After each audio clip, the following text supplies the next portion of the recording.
तो आज हम डिस्कस करेंगे जो एक क्वेश्चन आता है जेंगो आर्किटेक्चर के बारे में, जो कि इंटरव्यू में पूछते हैं कि जेंगो आर्किटेक्चर होता क्या है, कि जेंगो आर्किटेक्चर जेंगो किस आर्किटेक्चर को फॉलो करता है। तो ये क्वेश्चन आता है, इसका आंसर मैं दूंगा आज कि इसका आंसर क्या देना चाहिए। बेसिकली अगर इसको समझाया जाए बेसिकली तो ये क्या है, एमवीटी आर्किटेक्चर को ये फॉलो करता है। देखो यहाँ पे मैं यहाँ पे लिखने के लिए नहीं आया हूँ, यहाँ पे मैं समझाने के लिए आया हूँ। मैं शॉर्ट चीजें लिखूंगा सिर्फ, जो कि कीवर्ड्स होती हैं उन चीजों को लिखूंगा सिर्फ। जैसे कि एमवीटी आर्किटेक्चर को ये फॉलो करता है, बोलूंगा और समझाऊंगा, बोलूंगा और समझाऊंगा और कीवर्ड्स लिखूंगा, पूरी डेफिनेशन नहीं लिखूंगा, वो बोलूंगा बेसिकली। ठीक है, तो एमवीटी आर्किटेक्चर को फॉलो करता है। एमवीटी का मतलब क्या होता है? मॉडल,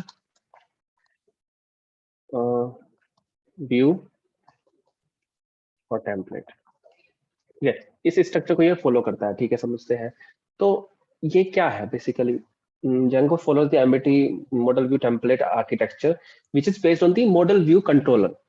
इससे पहले मॉडल व्यू कंट्रोलर है, मॉडल व्यू कंट्रोलर के बेस पर ही बेस्ड है ये एमबीटी जो है एमबीसी के ऊपर ही बेस्ड है, जिसमें कि सी का मतलब होता है कंट्रोलर। अब इसमें सी क्यों नहीं आया? अब इसमें सी क्यों नहीं आया, इसका रीजन ये है क्योंकि एमबीटी में क्या होता है, एमबीटी के केस में जो फ्रेमवर्क होता है, जैसे जो कि पाइथन है, जो कि जेंगो है, वो खुद ही कंट्रोलर का काम करता है। ठीक है, इट्सेल्फ वर्क एज कंट्रोलर।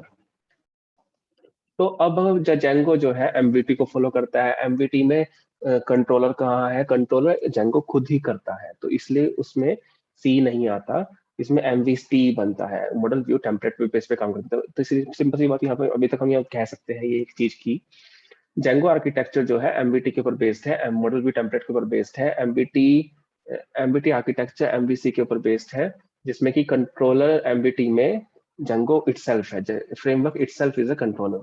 ठीक है, ये चीज हम बोल सकते हैं। It is slightly different from the MVC version as its own convention, so the controller is handled by the framework itself. Controller जो होता है वो फ्रेमवर्क खुद हैंडल करता है, कंट्रोल जो होता है फ्रेमवर्क खुद हैंडल करता है। ठीक है, template is a presentation layer.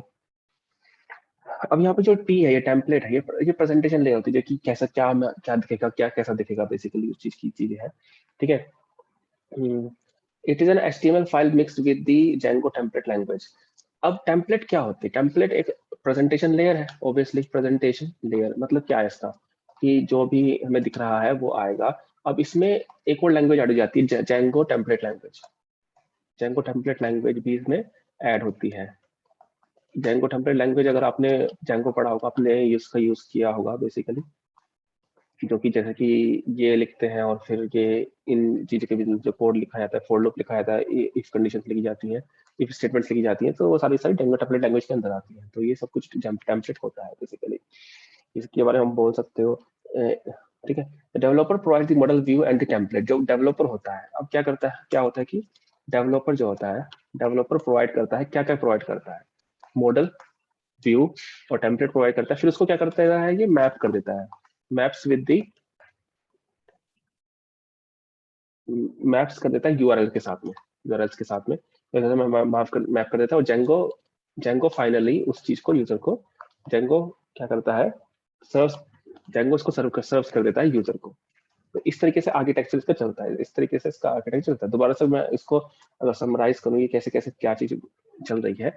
जो जेंगो आर्किटेक्चर होता है वो एमवीटी के ऊपर बेस्ड होता है। एम का मतलब है मॉडल, व्यू, वी का मतलब है व्यू और टी का मतलब है टेम्पलेट। जो टेम्पलेट होती है वो एक प्रेजेंटेशन लेयर होती है, जिसमें कि जेंगो टेम्पलेट लैंग्वेज भी इन्वॉल्व होती है। और एमवीटी जो होता है एमवीसी के ऊपर ही बेस्ड है, लेकिन इसमें जो कंट्रोलर का काम होता है वो जेंगो फ्रेमवर्क इससे खुद ही करता है। ठीक है, तो क्या होता है कि जो डेवलपर होता है उसका काम क्या होता है, मॉडल भी टेम्पलेट को तैयार करना और उसको यूआरएल के साथ मैप कर देना। यूआरएल को मैप करने के बाद क्या होता है, जेंगो उसको सर्व करता है किसको, यूजर को। बस ये आर्किटेक्चर पे ये फॉलो कर, ये वर्क करता है। तो इसको थोड़ा सा समझो, कीवर्ड्स को याद रखो और उसको एक्सप्लेन करो, और कुछ नहीं है। बेवजह थ्योरी लिखने का कोई फायदा नहीं है, उनको समझाना आना चाहिए आपको।